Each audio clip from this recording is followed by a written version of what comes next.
నమస్తే ఫ్రెండ్స్, నేను మీ నందన కిచెన్. ఈరోజు మన కిచెన్లోని పాతకాలం నాటి వంట అండి, పొలం పచ్చడి. అమ్మమ్మల నానమ్మల కాలం నాటి పచ్చడి. ఇది ఈజీగా చేసుకునే రెసిపీ. ఇది పచ్చిమిరపకాయల చింతపండు పచ్చడి. మరి ఎలా ప్రిపేర్ చేయాలో ఒకసారి వీడియోలోకి వెళ్ళి చూసేద్దాము. ప్రతి ఒక్కరు మిస్ అవ్వకుండా చూడండి. ఇక్కడ మిరపకాయలు అయితే ఒక 10 నుంచి 15 వరకు తీసుకున్నాను. కారం మీ టేస్ట్ తగినట్టు చూసి వేసుకోండి, ఎంత తినగలరో. శుభ్రంగా కడిగేసి పక్కన పెట్టాను. అన్నీ పచ్చివేనండి, ఇలా పచ్చి వాటితోనే చేస్తున్నాను. రోలు శుభ్రంగా కడిగేసి తుడిచి పక్కన పెట్టాను. ఇప్పుడు ఇవన్నీ కూడా మనం తీసుకునే ఇంగ్రీడియంట్స్ రోట్లో వేసేసుకున్నాము. ఇలా మిరపకాయలు అయితే వేసాను. తర్వాత కొంచెం కరివేపాకు, తర్వాత తగినంత సాల్ట్ వేసాను. తర్వాత మిగతా ఇంగ్రీడియంట్స్ కొంచెం అంత పసుపు, ఒక 1/2 స్పూన్ అంత పసుపు, 1 స్పూను ధనియా పొడి వేసాను నేను. మీకు దగ్గర ధనియాలు ఉంటే ధనియాలను వేసుకోవచ్చు. తర్వాత 1 స్పూన్ జీలకర్ర వేసాను.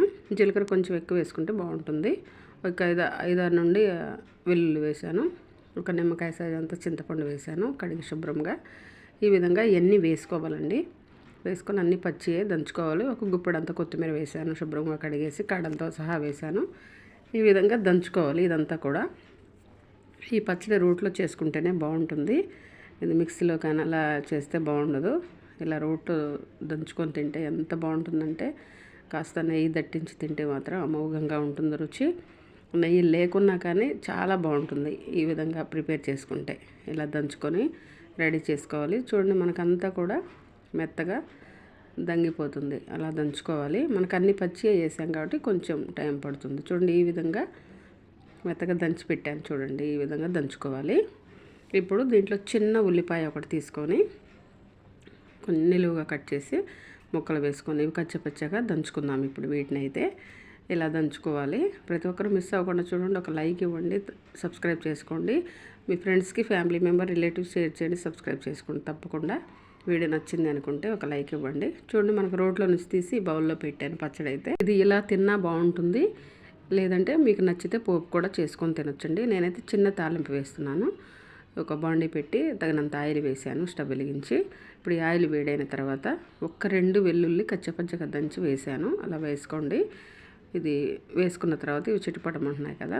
ఇప్పుడు 1/2 స్పూన్ అంతా పోపు గింజలు కొన్ని వేసుకున్నాను, పచ్చడి కొంచెం కాబట్టి. ఒక 2 ఎండుమిరపకాయలు, అలా ఎండుమిరపకాయలు వేసిన తర్వాత చిటికెడంతా ఇంగువ. ఇవి మనకు పోపు వేగిపోతుంది. ఇవి వేగిపోయిన తర్వాత లాస్ట్లో స్టవ్ బంద్ చేసి కొంచెం కరివేపాకు వేసుకోవాలి. అలా వేసుకోండి. చూడండి, మనకి పచ్చడి అంతా తీసి ఈ పోపులో వేసేసాను. ఈ చిన్న కడాయిలోనే వేసేసి పచ్చడి అంతా కలిపేసాను. ఈ విధంగా చేసుకోవాలి. మరి చాలా ఈజీ ప్రాసెస్, సింపుల్గా ఎవరైనా చేసుకోవచ్చు. మనకి ఒంట్లో బాగాలేనప్పుడు, నోరు బాగాలేనప్పుడు ఇలా చేసుకొని తింటే మాత్రం 4 ముద్దలు ఎక్కువే తింటాము. ఈ విధంగా ఒకసారి ట్రై చేసి చూడండి. పాతకాలం నాటి వంట ప్రతి ఒక్కరు మిస్ అవ్వకుండా చూడండి. ఇంత కమ్మటి రెసిపీ మిస్ అవ్వకుండా చూడండి. ఒక లైక్ ఇవ్వండి తప్పకుండా. మరి ఇంత రుచికరమైన పచ్చడిని మీరు కూడా టేస్ట్ చేయండి ఎలా ఉందో. మరి నచ్చింది అనుకుంటే ఒక లైక్ మాత్రం ఇవ్వండి తప్పకుండా. Thanks for watching. నమస్తే అండి, నేను మీ ఆనంద్.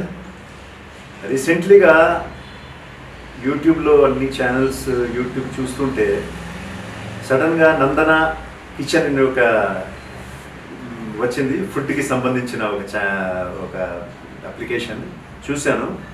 అంటే మనము ఇంట్లో రకరకాలుగా వంటలు ఏదైనా మనకు కావాల్సింది ఏదంటే మనం కోరుకుంటామో దాంట్లో అన్నీ ఉన్నాయి. మనకు రెసిపీస్ ఏదైతే మనకు కావాలో అవన్నీ బాగా చెప్తున్నారు.